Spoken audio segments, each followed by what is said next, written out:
爸爸媽咪，知道你哋一直以嚟對我都好大期望，但我就一次又一次咁令你哋失望，真係好對唔住啊！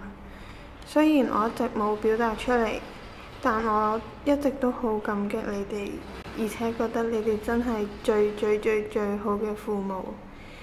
其實你哋一直都係我堅持落去嘅原因。一直以嚟我都冇啲咩可以報答到你哋。我知道你哋好想我入到大學，我想可以喺度同你哋講，不論入大學呢條路有幾咁難，嚟緊嘅日子有幾咁辛苦都好，但係因為為咗你哋，我都會盡力去改變我自己，一定會努力堅持到底。因為鍾曉琳要做你哋引以為傲嘅女。